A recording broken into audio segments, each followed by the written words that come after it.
अपने हाथों को उठाओ। Thank you Jesus. खुदा बाप तेरा पवित्र आत्मा जिनकी ज़िंदगी में बड़े कार्य करें। आज का वचन इनकी ज़िंदगी में 100 गुना फलों को लेके आए पिता। तेरा कलाम इनकी ज़िंदगियों में इनसे बात करे पिता। तेरी वाणी इनको सेम न रहने दे खुदावंद, इनके मनों में शांति और तसल्ली को पैदा करे। ये वचनों को सुने और सेम न रहें प्रभु यीशु मसीह के पवित्र नाम में, आमीन आमीन। God bless you all. Congratulation आप सबको प्रेयर माउंटेन के लिए। रोज की रोटी जो आप रोज सुन रहे हैं, एवरीडे रोज वचन को सुनना, ये आपके लिए मेरे लिए ब्लेसिंग है। मेरा सुनाना मेरे लिए ब्लेसिंग है। आसान नहीं है लेकिन मुश्किल भी नहीं।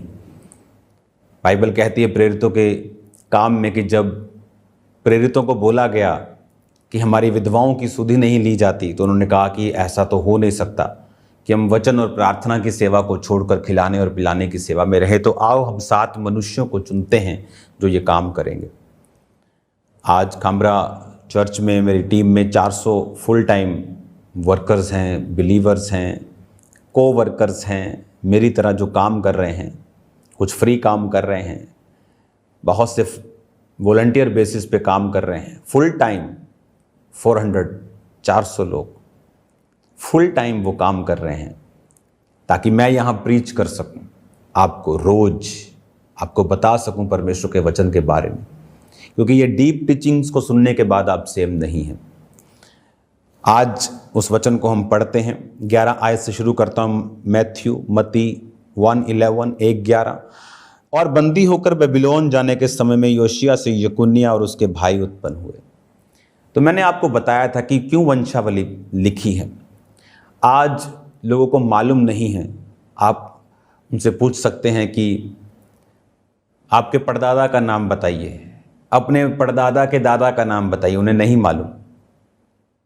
लेकिन जिस परमेश्वर को आप और मैं मान रहे हैं, आदम से पहला बंदा आदम जो 950 साल के करीब जिया, पहला इंसान, उससे लेके नाम तक, उनके परिवार तक की पूरी लिस्ट बाइबल में लिखी है। क्योंकि वो जीवित परमेश्वर है। वो कहानियों वाला परमेश्वर नहीं है कि जिसका आगे पीछे का कुछ मालूम नहीं, कहां से आया, क्या करता है, क्यों करता है, कुछ कैसे मिलना है, किसी को कुछ नहीं पता। इसलिए कहता अंधी भेड़ों की तरह नहीं, आंखें खोल कर चलो। खुदा ने दिमाग इतना बड़ा क्यों दिया है? दिमाग का, टांग का ऑपरेशन डॉक्टर करते हैं आधे घंटे, 1 घंटे, 2 घंटे में फ्री। दिमाग का ऑपरेशन करना हो तो कितने साइन होते हैं भाई साहब, कुछ भी हो सकता है सक्सेसफुल हो, क्योंकि दिमाग में खरबों नाड़ियां हैं, अरबों न्यूरॉन्स, कई इतनी चीजें दिमाग में चल रही हैं। और वो इतना कॉम्प्लिकेटेड बड़ा क्यों बनाया खुदावंद ने? सब आसमान के रॉकेट, चंद्रयान से लेके हर एक साइंस का बड़ा प्रोजेक्ट इसी दिमाग की उपज है। इतना बड़ा क्यों? ताकि आप लोग चेक कर सकें, परख सकें, जीवित परमेश्वर की पहचान कर सकें। हर बस दिल्ली नहीं जाती, हर बस लुधियाना नहीं जाती, हर ट्रेन जलंधर नहीं आती। स्वर्ग जाने का रास्ता प्रभु यीशु मसीह बाइबल में लिखा है। एक एक वंशावली है। जीसस क्राइस्ट, बाइबल कहती है, जब मैं इसकी 17 आयत को पढ़ता हूं, इस प्रकार अब्राहम से दाऊद तक 14 पीढ़ी, दाऊद से बेबीलोन को बंदी होकर पहुंचाए जाने तक 14 पीढ़ी, बंदी होकर बेबीलोन को पहुंचाए जाने के समय से मसीह तक 14 पीढ़ी। वो एक एक कंट्रोल परमेश्वर कर रहा है। देखो 14। ये कोई इत्तेफाक? आपको क्या लगता है? इत्तेफाक नहीं है। एक राइट टाइमिंग थी जीसस क्राइस्ट के आने की। एक राइट टाइमिंग थी कि 14 पीढ़ी तक दाऊद था, अब्राहम से लेके।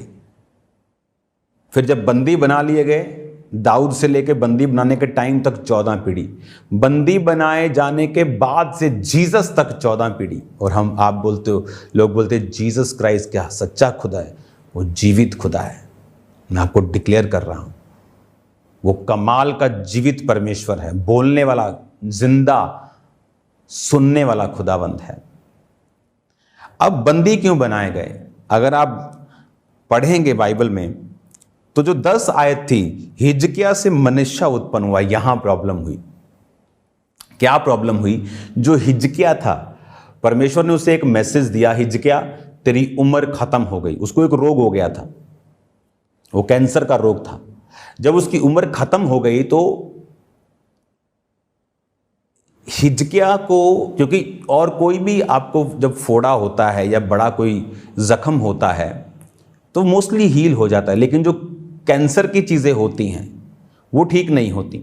तो उसके एक ऐसा जख्म था जो हीलिंग नहीं हो रहा था, लेकिन उसकी मौत के करीब उसको लेके जा रहा था। खुदा ने कहा तेरी मौत आने वाली है, तो अपने घराने को जो आज्ञा देनी है दे, जो बांटना है बांट, जिसमें जो करना है कर, तू आने वाला है मेरे पास। तो बाइबल कहती है उसने दीवार की ओर मुंह किया। तो बाइबल कहती है उसने दीवार की ओर मुंह किया और वो रोया और प्रभु को बोला कि परमेश्वर मैं आज्ञाओं को मानता आया हूं, मैं तेरे साथ वफादारी करता आया हूं, मैं अपने पूरे तन मन से तेरे साथ चलता आया हूं, मैं मरना नहीं चाहता। तो बाइबल कहती परमेश्वर ने अपने नबी को बोला कि जा और उसको बोल मैं तेरी उम्र को 15 साल बढ़ाता हूं और अंजीर की टिक्किया उसके जख्म पर बांध देना, वो ठीक हो जाएगा। और वो ठीक हो गया। उसको प्रभु ने निशानी भी दी कि घड़ी का इधर जाती जाती घड़ी होती थी, वो इधर चली जाएगी। तो उसको अलग आप बाइबल पढ़ेंगे तो आपको समझ आएगा। यशाया 38 में, या आप पढ़ लेना कहाँ पे हिजकिय्याह की स्टोरी है, 2 जगह बाइबल में उसकी स्टोरी है, इतिहास में भी शायद है, तो आप उसको पढ़ लेना। तो जब उसका टाइम आएगा तो मैं आपको पढ़ा दूंगा। तो जब अब आगे सुनने वाली बात है, क्यों बंदी बनाए गए? तो बंदी इसलिए बनाए गए कि जब परमेश्वर आपको ग्रेस देता है, मेक श्योर आप उस ग्रेस को अब्यूज ना होने दें। अब्यूज कैसे हुआ कि जब हिजकिय्याह को 15 साल उम्र मिल गई, तो जब पड़ोसी देश के राजाओं को मालूम हुआ कि भाई साहब वो तो डेथ बेड से मरता मरता भाई साहब ये तो पूरा चंगा हो गया बंदा, तो उन्होंने, अब ऊपर से खुश हैं लेकिन अंदर से तो फिर जले पड़े हैं वो, और वो आए इसके पास। और बाइबल कहती हिजकिय्याह ने अपने सारे हथियार कहाँ रखता है, क्या सिस्टम है, अपने दुश्मनों को दिखा दिया। परमेश्वर नाराज हुआ और उसको श्रापित किया। पर हिजकिय्याह इतना मंदबुद्धि था कि उसने उस श्राप को रिवर्स करने की कोशिश नहीं की, क्योंकि प्रभु ने कहा था तेरे वंश के टाइम में ऐसा होगा। उसने कहा ठीक है। और अगर आप बिब्लिकल हिस्ट्री का सबसे वर्स्ट मोमेंट, सबसे खराब, सबसे दुखदाई घटना इस समय तक, बंदी होने तक, इस समय तक अगर सबसे कोई वर्स्ट घटना घटी है बुरी, तो वो बंदी होना थी। पूरी इज़राइल कौम को बंदी बना लिया गया। सबसे वर्स्ट, आदम के गुनाह के बाद, नूह के सारी फ्लडिंग के बाद, ये वन ऑफ द टॉप सबसे बुरी घटना इज़राइलियों के साथ घटी है। रीजन, क्योंकि जो उसका बेटा था 10 आयत में, हिजकिय्याह से मनश्शे पैदा हुआ। ये जो मनश्शे था ये जड़ था, क्योंकि मनश्शे एक ऐसा राजा हुआ है इज़राइल का जिसने सबसे टॉप और सबसे भयंकर और सबसे खतरनाक पाप इज़राइल से करवाए थे।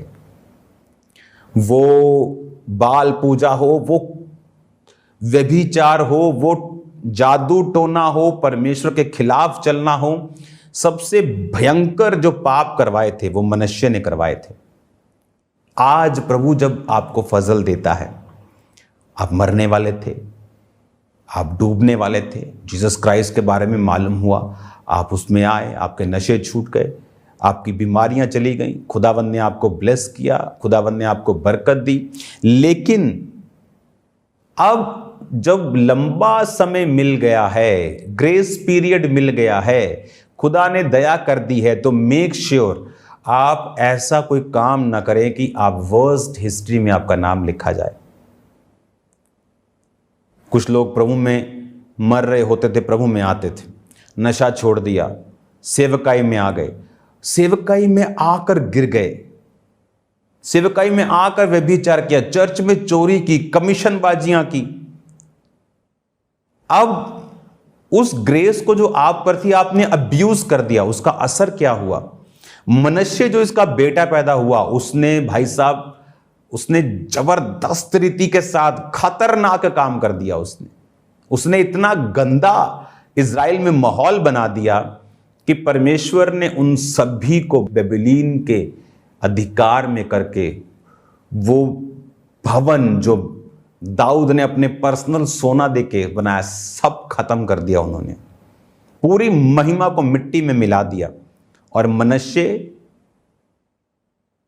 रॉन्ग होने के बावजूद भी अगर आप देखेंगे, इतिहास की पुस्तक में पढ़ें, बड़ा लंबा उसने राज किया। और लोगों को लगता कि ये तो खुदा के खिलाफ चल रहा है, इतना लंबा राज, खुदा होता तो लंबा राज क्यों कर रहा है। लेकिन बड़ी डेंजरस चीज़ है ये, मैं आपको बता रहा हूँ। जब किसी के गलत चलने पर उसको रिजल्ट नहीं मिलता उसके गलत का, तो ये सोच लो कि परमेश्वर बहुत कुछ खतरनाक प्लान कर रहा है। आप आज कुछ गलत करें, कल कुछ आपको जवाब मिल जाए, थैंक्स करो खुदावंद का कि आप फ्री हो गए हो, जल्दी सजा मिल गई, आप खत्म, फ्री हो गए। लेकिन अगर वो जवाब नहीं दे रहा है तो फियर हिम, क्योंकि वो जवाब बहुत लॉन्ग टाइम तक इफेक्ट होने वाला आपको देने की कोशिश कर रहा है।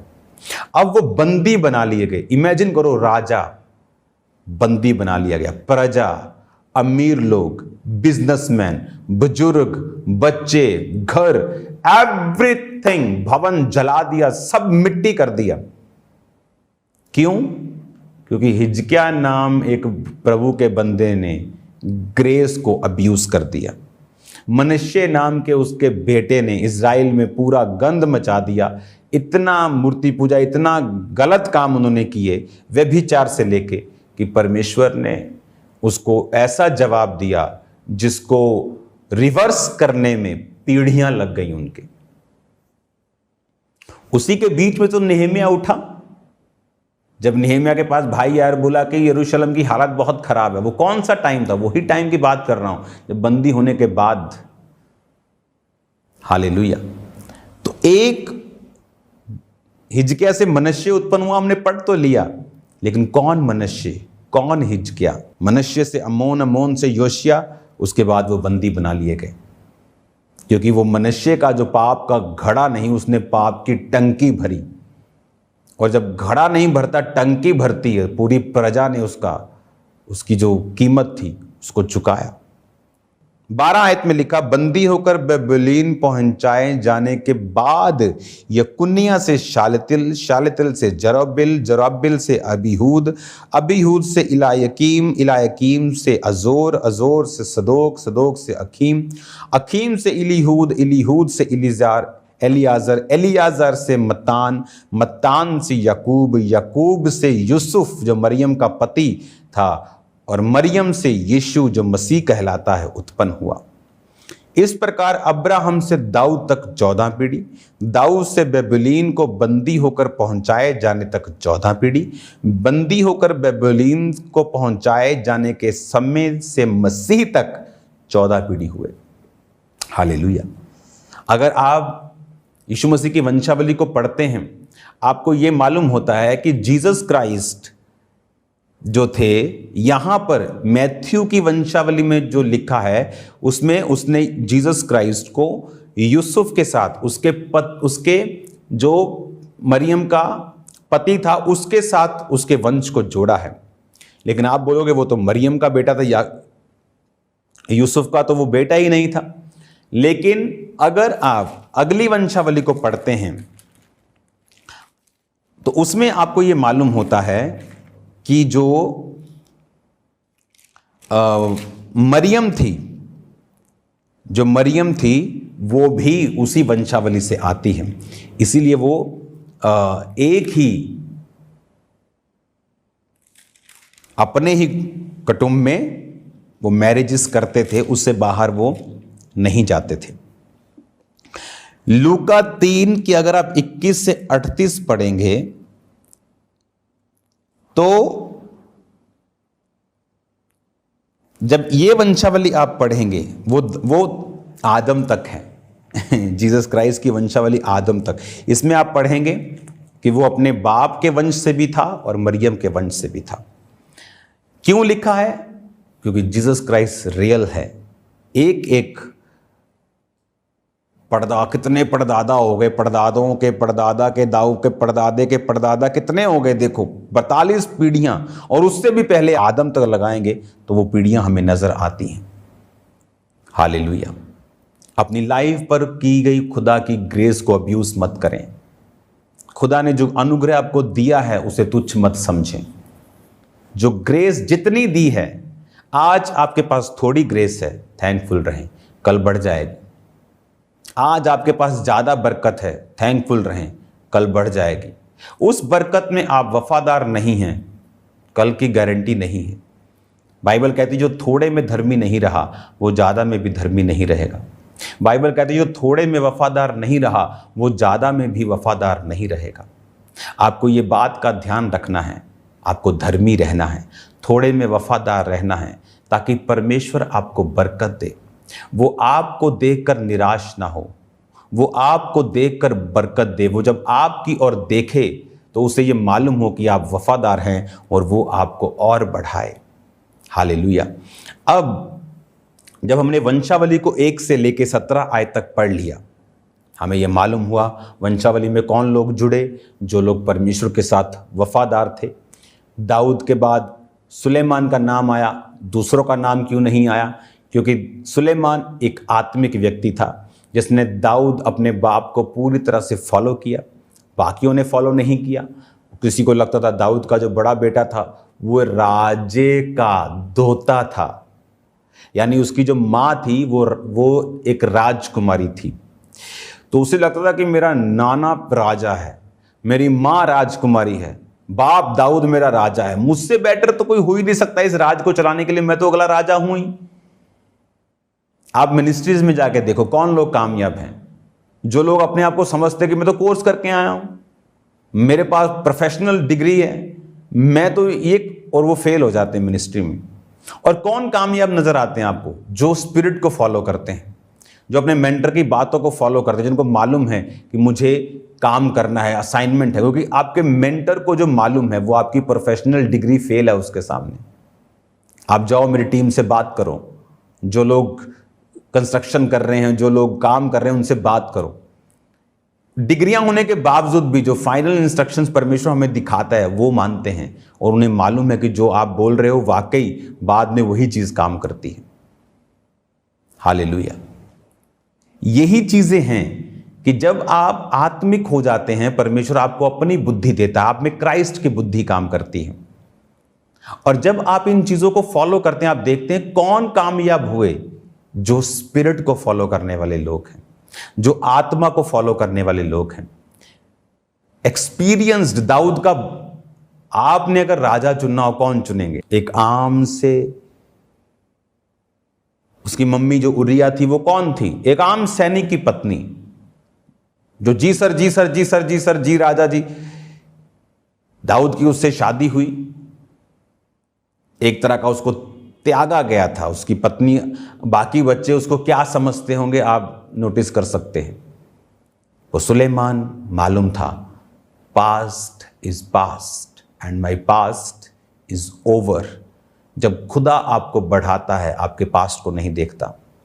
जब वो आपको ब्लेस करने की ठान लेता है और आप उसके पीछे चलने को ठान लेते हैं, वो पास्ट को नहीं देखता। उसने तो लिखा है, क्या तुम नहीं जानते यहोवा ने जगत के निर्बलों को चुन लिया है। परमेश्वर ने जगत के तुच्छों को चुन लिया, क्योंकि तुच्छ ये समझ के प्रभु के पास जाते हैं कि मैं जीरो हूं, और हीरो ये समझ के प्रभु के पास जाते हैं कि मेरे जैसा कोई हीरो ही नहीं। और प्रभु हीरो को जीरो और जीरो को हीरो करता है। हालेलुया। सुलेमान कामयाब क्यों हुआ और वो इस वंशावली में क्यों आया? क्योंकि एक्सपीरियंस मैटर नहीं करता, स्किल्स मैटर नहीं करती। पहले आपकी स्पिरिट, आपकी आत्मिकता, स्पिरिचुअलिटी और आपकी जो फॉलो करने की ताकत है वो फॉलो करती है। हालेलुया। उसने दाऊद को उसकी टेस्टिमनी को फॉलो किया। दाऊद के बाकी भाई फेल हो गए थे, लेकिन दाऊद फेल नहीं हुआ। उसी तरह सुलेमान को मालूम था कि मैं फेल नहीं होऊंगा। बाकी भाई उसके फेल हो गए, लेकिन परमेश्वर की मर्जी सुलेमान पे आई, अगला राजा भी वो बना, और वंशावली में भी सुलेमान का नाम है। क्या आपका नाम जीसस क्राइस्ट की वंशावली में है? क्या जीसस क्राइस्ट आपको एक बेटे और बेटी के रूप में देखते हैं? क्या जब वो आपको देखते हैं, जीसस क्राइस्ट के मन में आपके लिए क्या आता है? क्या आप एक उजाड़ू बेटे की तरह उससे भाग चुके हैं, पाप में अपनी मर्जी कर रहे हैं, उड़ा रहे हैं सब कुछ और अकाल में घूम रहे हैं राइट नाउ? या आप एक ऐसे बेटे के समान हैं, जो उसकी आज्ञाओं को मान रहे हैं। और खुदावंद कह रहा है, मेरे बेटे सब कुछ तुम्हारा है, जो कुछ तुम देख रहे हो इट्स योर्स, सब कुछ तुम्हारा है, तुम्हारे ही लिए मैंने पैदा किया और तुमने इसे अपनी आज्ञाकारिता से लिया है। हालेलुया। आप किस कैटेगरी में आते हैं? मेक श्योर आप जीसस क्राइस्ट के ईमानदार और वफादार बच्चों की कैटेगरी में आए। आप सेम नहीं हैं यीशु मसीह के सामर्थी नाम में। आज हमने वंशावली को पढ़ा है, इसको भी मैंने आपको जितना आपको बताना चाहिए आज की डेट में, जितनी डिटेल में मैंने आपको बताया है, इसको और डीप हम पढ़ेंगे आने वाले समय में, और डीप जाएंगे इसमें कि किस तरह से, अगर आप इसमें देखें यहूदा 3 आयत में, यहूदा और तमार से फिरिस और जोरह उत्पन्न हुए। इसमें एक बहुत बड़ी स्टोरी है। जो यहूदा था, उसके जो बाइबल कहती है वो संगति से निकल गया था। जब इन लोगों ने अपने भाई को बेचा, यूसुफ को बेच दिया था, तो आपको मालूम है यूसुफ को बेचने के बाद परमेश्वर का कर्ज इस पूरे भाइयों पे आया था। हर चीज बाइबल में मेंशन नहीं, आपको स्पिरिट से और आपको डीप स्टडीज से आपको फॉलो करना पड़ता है इसको। और क्या हुआ, इन भाइयों की एकजुटता थी, सब यूसुफ को सबने एक मन होके, अगर एकजुटता ना होती तो कुछ बोलते नहीं भाई उसको नहीं बेचना, नहीं मारना। एकजुटता थी, गड्ढे में गिराया, बेच दिया, आगे कर दिया। उसके बाद इनके घर में कर्ज आया और यहूदा अपने भाइयों से अलग हो गया।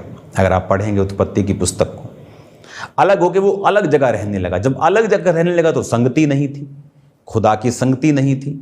अलग लड़की से शादी की जो परमेश्वर को नहीं जानती। जब आपकी पत्नी बच्चों की माँ जिसे यीशु मसीह के बारे में मालूम नहीं, तो वो अपने तरीके से बच्चों को पालेगी, अपने तरीके से बच्चों की परवरिश होगी, उसी संसारिक रीति से, बुरे के साथ बुरा, आंख के बदले आंख, दांत के बदले दांत, वही स्कीमें, वही लॉजिक, वही कहानियां, कथा कहानियां, वही डफर किस्से, लाइफ इज ए स्ट्रगल। उस तरह से बच्चों को पैदा किया। हुआ क्या, बाइबल कहती जब इसका बच्चा पैदा हुआ इसकी पत्नी से, तो वो यहोवा के लेखे में दुष्ट ठहरा और वो मर गया।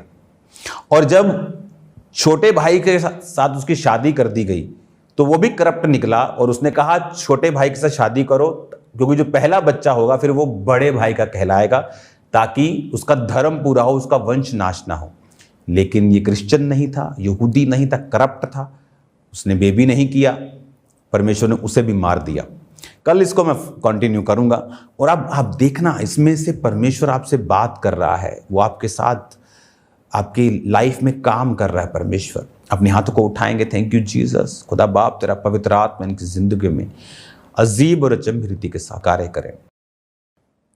खुदा बाप तेरा पवित्र आत्मा इन सब की जिंदगियों में अजीब और अचंभी रीति के साथ कार्य करें। तेरा वचन इनको सिखाए, समझाए और शुद्ध करे। प्रभु यीशु मसीह के नाम में मैं इनको आशीषित करता हूँ।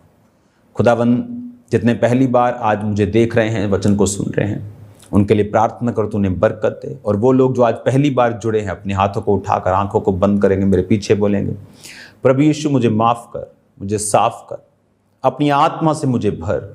प्रभु यीशु मसीह मेरे जीवन में काम कर, मेरा उद्धारकर्ता बन जा, मेरे दिल में आ, अपनी आत्मा को मुझे दे, यीशु के नाम में, आमीन। Thank you Lord. आपकी स्क्रीन पर चर्च के एड्रेस होंगे, आपको चर्च का हिस्सा बनना है ताकि आप प्रभु के वचनों को सीख सकें। आज शाम को प्रार्थना पहाड़ की प्रेयर्स में जुड़ना मत भूलना। फायर प्रेयर, सामर्थी प्रेयर, उस 1 घंटे की आग की प्रेयर्स में आपको रहना है। आप सेम नहीं होंगे यीशु मसीह के नाम में। बरकतें आपका हिस्सा हैं यीशु मसीह के नाम में। आज शाम को मैं आपको मिलता हूँ खुदावंद के blessed new glorious prayer mountain में। आप सेम नहीं हैं। God bless you all. जय मसीह के सबको।